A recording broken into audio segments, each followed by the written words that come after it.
आज हम हमारे पर्यावरण के बारे में पढ़ेंगे। पर्यावरण के अंतर्गत मनुष्य, सभी प्रकार के पशु व जानवर, सभी प्रकार के पक्षी, कीड़े, सरीसृप वर्ग, जल में रहने वाले जीव, सभी तरह के कोशिकीय जीव, सभी प्रकार के पौधे आते हैं। इसके अलावा निर्जीव घटकों में हवा, पानी, मिट्टी, प्रकाश, ऊष्मा, ताप, कार्बोहाइड्रेट, वसा, प्रोटीन, सभी प्रकार के तत्व, सभी प्रकार के पदार्थ व वस्तुएं आदि आते हैं। ये सब मिलकर हमारे पर्यावरण का निर्माण करते हैं।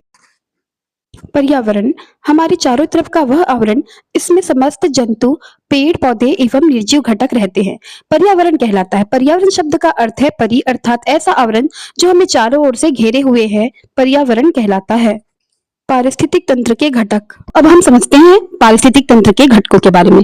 पारिस्थितिक तंत्र के दो घटक होते हैं, जैविक और अजैविक घटक। जैविक घटकों को हम तीन भागों में बांट सकते हैं, उत्पादक, उपभोक्ता, अपघटक व अपमार्जक। उत्पादक के अंतर्गत सभी प्रकार के पेड़ पौधे आते हैं जो प्रकाश संश्लेषण की क्रिया के द्वारा भोजन का निर्माण करते हैं। दूसरा है उपभोक्ता। उपभोक्ता ऐसे जीव होते हैं जो कि भोजन के लिए उत्पादक अर्थात सभी प्रकार के पेड़ पौधों पर निर्भर करते हैं। उपभोक्ता को भी हम अलग अलग श्रेणी में डिवाइड कर सकते हैं, जैसे जो उपभोक्ता पेड़ पौधों को ग्रहण करते हैं भोजन के रूप में, वो प्राथमिक उपभोक्ता। प्राथमिक उपभोक्ता को ग्रहण करने वाले जीवों को हम द्वितीयक उपभोक्ता तथा द्वितीयक उपभोक्ता को ग्रहण करने वाले जीवों को तृतीयक और तृतीयक को ग्रहण करने वाले उपभोक्ताओं को हम चतुर्थ या सर्वोच्च उपभोक्ता के अंतर्गत रख सकते हैं। ये श्रृंखला इस बात पर निर्भर करती है कि उस खाद्य श्रृंखला में कितने जीव शामिल हैं। तीसरा जो जैविक घटक होता है वो होता है अपघटक या अपमार्जक। अपघटक के अंतर्गत ऐसे सूक्ष्म जीव आते हैं जो मृत जीवों या सड़े गले पदार्थों का अपघटन करते हैं। इसके अलावा अपमार्जक के अंतर्गत ऐसे जीव आते हैं जो कि मृत या सड़े गले पदार्थों को भोजन के रूप में ग्रहण करते हैं और पर्यावरण की साफ सफाई करते हैं। अपघटक जो सूक्ष्म जीव होते हैं, जैसे कि हम देखते हैं कि कभी कभी कोई जीव मर जाता है और उसकी बॉडी पड़ी रहती है, या कोई पेड़ पौधा सड़ गल जाता है और वो पड़ा रहता है, तो धीरे धीरे वो डिकम्पोज होने लगता है, अर्थात उसकी जो बॉडी है या जो उसके पार्ट्स है वो धीरे धीरे अपघटित होते हैं और मिट्टी में, पानी में मिल जाते हैं।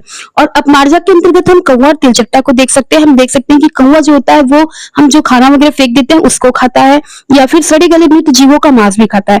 हमने तिलचट्टा या जिसको हम काकरोच कहते हैं उसको भी हम छोटे छोटे मरे हुए कीड़ों वगैरह को खाते हुए देखा है। तो इस प्रकार से ये कौवा तिलचट्टा हम अपमार्जक कहलाता है और ये हमारे पर्यावरण की सफाई करता है। अगला जो होता है वो है अजैविक घटक। अब हम आते हैं अजैविक घटक के अंतर्गत। पारिस्थितिक तंत्र का अजैविक घटक जैसे कि हवा, मिट्टी, प्रकाश, ऊष्मा, ताप, सभी प्रकार के तत्व, जिसके अंतर्गत धातु, अधातु, सभी प्रकार की गैसें और इसके अलावा यौगिक, सभी प्रकार के निर्जीव पदार्थ व वस्तुएं शामिल है। इसके अलावा कुर्सी, टेबल, चेयर, हर वो निर्जीव वस्तुएं, ये सब हमारे अजैविक घटकों के अंतर्गत आते हैं। तो हम यहाँ पर देख सकते हैं कि पारिस्थितिक तंत्र के जैविक और अजैविक घटक होते हैं, और जो जैविक घटकों को हम तीन भागों में बांट सकते हैं, अजैविक घटक, जैविक घटकों पर, जैविक घटक, अजैविक घटकों पर। ठीक उसी प्रकार जैविक घटक के समस्त जीव आपस में एक दूसरे पर निर्भर करते हैं, किसी न किसी प्रकार से डिपेंड रहते हैं। अजैविक घटक भी, जितने भी उसके पदार्थ और तत्व है, वो भी आपस में एक दूसरे पर निर्भर रहते हैं, और जैविक और अजैविक घटक भी आपस में एक दूसरे पर निर्भर करते हैं। इस प्रकार जैविक और अजैविक घटकों की आपस में निर्भरता के कारण एक स्वचालित व्यवस्था बन जाती है, जिसको हम पारिस्थितिक तंत्र कहते हैं। सबसे छोटा पारिस्थितिक तंत्र एक कोशिका है, जबकि सबसे बड़ा पारिस्थितिक तंत्र समुद्र है। अब घटक व अपमार्जक।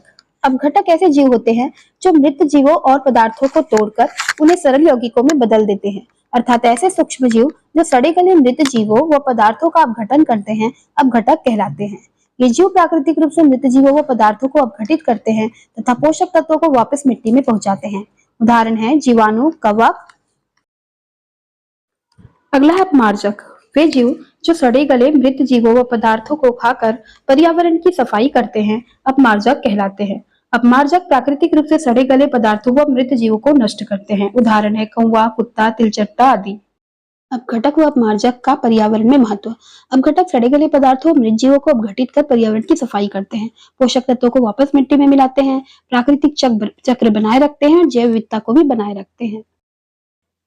अपमार्जक सड़े गले मृत जीवों पदार्थों को खाकर पर्यावरण की सफाई करते हैं, बीमारियों को फैलने से रोकते हैं, प्राकृतिक संतुलन बनाए रखते हैं और पारिस्थितिक तंत्र को भी स्वस्थ बनाए रखते हैं। पारिस्थितिक तंत्र अर्थात इकोसिस्टम शब्द का सर्वप्रथम प्रयोग एजी टेस्ले ने 1935 में किया था। पर्यावरण के जैविक और अजैविक घटकों के बीच पारस्परिक क्रिया से एक तरह का अंतर संबंध स्थापित होता है, जिससे एक स्वचालित व्यवस्था या तंत्र का निर्माण होता है। इस तंत्र या सिस्टम को ही पारिस्थितिक तंत्र या इकोसिस्टम कहते हैं। पारिस्थितिकी या इकोलॉजी शब्द का उपयोग अर्नेस्ट हेकल ने 1866 में किया। यूनानी भाषा में इको का अर्थ है घर या आवास, जबकि लोगोस या लॉजी का अर्थ है विज्ञान या अध्ययन। इस प्रकार इकोलॉजी का अर्थ हुआ जीवों के आवास का अध्ययन। अर्नेस्ट हेकल ने इकोलॉजी शब्द का उपयोग प्रकृति को घर की व्यवस्था के रूप में समझाने के लिए किया। पारिस्थितिकी या इकोलॉजी जीव विज्ञान की वह शाखा है जिसके अंतर्गत जीवों की विविधता, जीवों का आवास, जनसंख्या, परजीविता, जीवन चक्र, उनके अन्य जीवों के साथ संबंध तथा पर्यावरण के अन्य घटकों के साथ अंतर संबंधों का अध्ययन किया जाता है। पारिस्थितिकी या इकोलॉजी कहलाती है। अगला टॉपिक है खाद्य श्रृंखला व खाद्य जाल। खाद्य श्रृंखला या फूड चेन पारिस्थितिक तंत्र में ऊर्जा के प्रवाह की वह श्रृंखला जिसमें एक जीव दूसरे जीव को खाकर ऊर्जा प्राप्त करता है, खाद्य श्रृंखला या फूड चेन कहलाती है। अर्थात जीवों का एक रेखीय पथ जिसमें संश्लेषण की प्रक्रिया से लेकर जीवों द्वारा एक दूसरे को खाए जाने की क्रिया से ऊर्जा का प्रवाह होता है, खाद्य श्रृंखला या फूड चेन कहलाती है। खाद्य श्रृंखला या फूड चेन को सरल तरीके से समझते हैं। हम यहाँ पर देख सकते हैं कि यहाँ पर घास है, घास जो कि उत्पादक कहलाता है। सभी प्रकार के पेड़ पौधे उत्पादक कहलाते हैं क्योंकि सूर्य से प्राप्त ऊर्जा का अर्थात सौर ऊर्जा का उपयोग करके प्रकाश संश्लेषण की क्रिया के द्वारा अपने भोजन का निर्माण स्वयं करते हैं अर्थात स्वपोषी होते हैं। इसलिए सभी प्रकार के पेड़ पौधों को उत्पादक कहते हैं, जैसे कि घास यहाँ पर उत्पादक है। घास को अगर टिड्डा खा रहा है तो टिड्डा प्राथमिक उपभोक्ता कहलाएगा। टिड्डे को अगर मेंढक खा रहा है तो मेंढक द्वितीयक उपभोक्ता कहलाएगा। मेंढक को यदि सांप खा रहा है तो सांप तृतीयक उपभोक्ता, और सांप को खाने वाला जीव बाज सर्वोच्च या अंतिम उपभोक्ता कहलाएगा। अगर बाज को कोई और जीव खाता है तो इस प्रकार से जो श्रृंखला जो है वो बढ़ती जाएगी। ये है फूड चेन या खाद्य श्रृंखला कहलाती है। खाद्य श्रृंखला के अन्य उदाहरण, जंगल की खाद्य श्रृंखला में देखें तो पौधे को हाथी, हाथी को शेर खाता है। समुद्र में खाद्य श्रृंखला को देखें तो समुद्री शैवाल को मछली, मछली को डॉल्फिन और डॉल्फिन को शार्क। घास के मैदान की खाद्य श्रृंखला में घास को टिड्डा, टिड्डे को मेंढक, मेंढक को सांप और सांप को बाज खाता है। मनुष्य की एक और खाद्य श्रृंखला है, जैसे पौधे को मुर्गी और मुर्गी को मनुष्य खाता है। इन उदाहरणों में हम देख सकते हैं कि एक जीव दूसरे जीव को भोजन के रूप में ग्रहण कर ऊर्जा प्राप्त कर रहा है।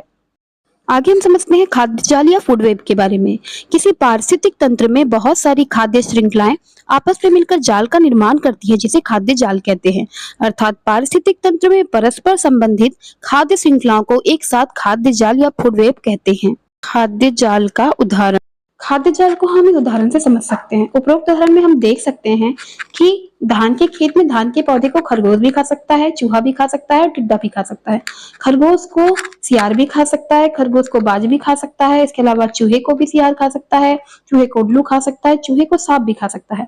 ठीक इसी प्रकार टिड्डे को मांसाहारी पक्षी खा सकता है, मांसाहारी पक्षी को सांप खा सकता है, मेंढक को उल्लू खा सकता है, मेंढक को सांप भी खा सकता है।